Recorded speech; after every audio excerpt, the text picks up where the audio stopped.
On revient toujours ci beneen édito et ñu recevoir tey beneen invité de marque dañ koy bàyyi mu présenté wu mu wax ñu il est qui, il vient d'où et il représente qui. Effectivement avant qu'on lui pose nos questions ñu ngi lay dalal ak jàmm ci plateau bi. jërëjëf. maa ngi tudd Bouba Sagnan. Bouba Sagnan. man maay le point focal du bureau de mise à niveau. de la zone sud maanaam région de Ziguinchor. région de Sédhiou et région de Kolda. donc bureau de mise à niveau xam nga peut-être xam ngeen mooy lan mais département la bu ministère du commerce tamit. D'accord. voilà donc ñun dañuy yëngu ci jàppale entreprise yi ci appui technique ak appui financier. Merci beaucoup monsieur Sagnan bureau de mise à niveau bi nga xam ne mi ngi biir Ziguinchor regroupé je dirais pas Ziguinchor parce que je dirais Casamance moo regroupé trois sous-régions yooyu noonu. Maintenant tout le temps damay dégg entreprise yi nga xam ne jaar nañ fi def interview ñu naan ils n'ont pas beaucoup d'appui ou bien ils ne voient pas les financements yow loolu est-ce que mën nga ci def benn intervention en tant que représentant du bureau de mise à niveau. Tout à fait parce que maanaam.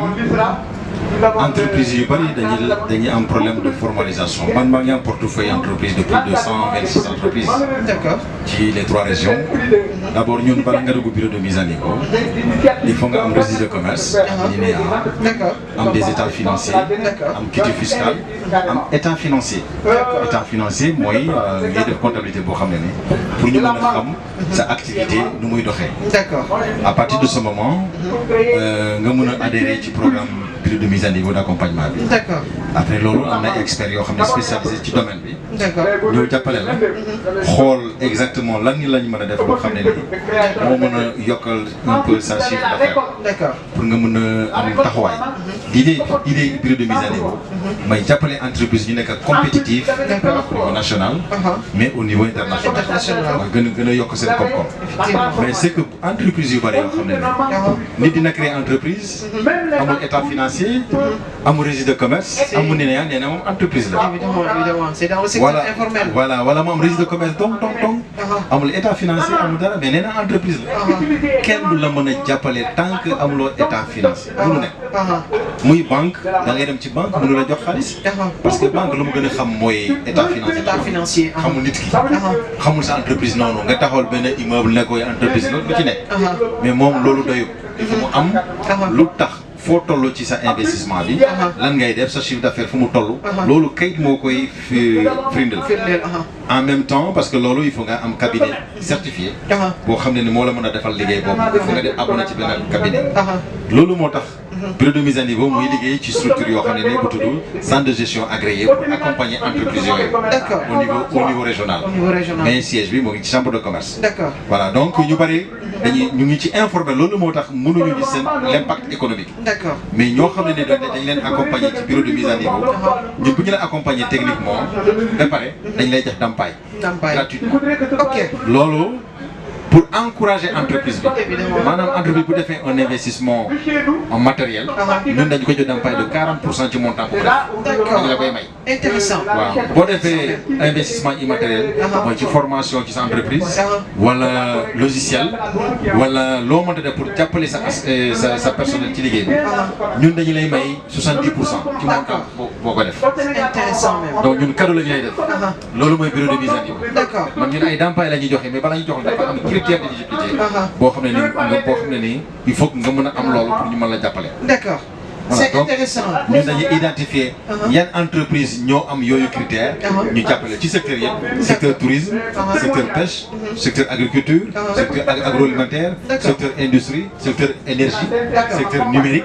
ci lépp.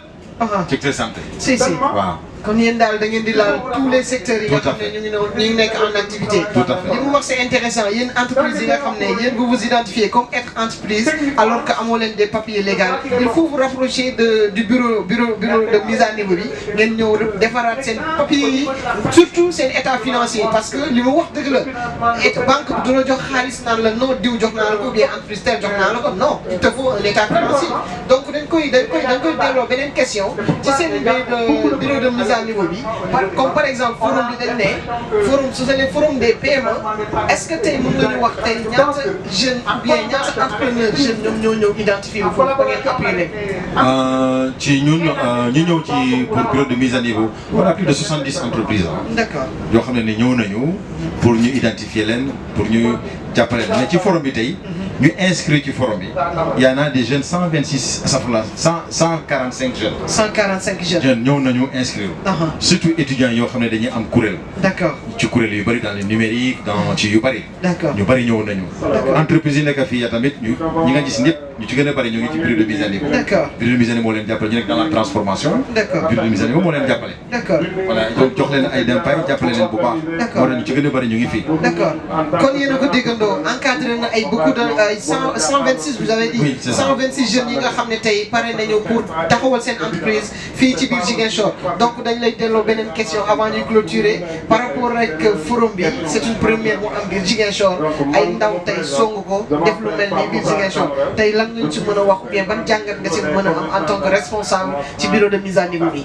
waaw loolu xanaa saluer rafetlu initiative organisateur ci forum bi lii dafa war a am tout le temps en Casamance. Casamance dafa am potentiel économique énorme mais yu mel nii rek moo ko mën a sensibiliser yee nit ñi que il faut que nit ñi mën a jóg sur le plan de l'entrepreneuriat jël seen destin en main man ci liggéey état mënu def lépp état du créer emploi donc état dafay accompagner le secteur privé mooy créer koom-koom mooy créer emploi donc initiative bu amee xanaa di ko rafetlu te di leen gën a vraiment ñaax tamit ci yéen parce que yéen mi économie mënoo ko wax tant communication évidemment donc communication bi yàlla soo gisee te économie lépp di dox communication la évidemment donc yéen sax da ngeen bokk ci programme bureau de mise à niveau bàyyi ne au niveau de Dakar boo leen eggee tamit ngeen dem ci bureau de mise à niveau gars yi mën leen jàppale bu baax a baax Inch'Allah parce qu'on peut pas parler d'économie sans la communication d'accord donc voilà en gros lii laa bëggoon wax te di gën a rafetul lii dina lii dañ koy solo chaque année te yéen tamit def ngeen liggéey bu rafet loo xam ne ñëpp ñu ngi koy seetaan te nii rek la ñu mën a développer suñu pays maanaam bu ñu gëmee suñu bopp mën nañu développer lu bari ci suñu dëkk Sénégal c'est que les Sénégalais ñoo ko mën a bâtir kenn mënu jógee feneen mën a ko bâtir mais avec des innovations avec un modèle économique avec une approche de communication boo xam ne ñun ñoo ko créé suñu bopp loolu bu ñu ko amee mën nañ développer suñu dëkk suñu pays te le Sénégal day nekk un pays compétitif un pays boo xam ne ci yeneen pays naa la wax benn affaire Sénégal daf mooy dëkk boo xam ne moo gën ci dëkk yëpp Sénégal moo gën États-Unis Sénégal moo gën Europe Sénégal moo gën fenn foo gis ci àdduna moi j'ai l'habitude de la vie le paradis du monde c'est le Sénégal donc il faut que la nouvelle génération ñu jël en compte suñu destin ñu mën a développer loo xam ne mooy fiable pour ñu développer dëkk bi évidemment évidemment di ko jaajëfal bu baax ki nga xam ne moom mooy monsieur Sagna wax na ay kaddu yi nga xam ne c'est très important l'avenir se prépare dès maintenant yéen ndaw ñi nga xam ne yéen a ñu suivre en live di bàyyi xel suñuy wax di déglu ñi nga xam ne ñooy suñuy invité donc vous avez l'avenir devant vous et que c'est le moment de se réveiller merci beaucoup.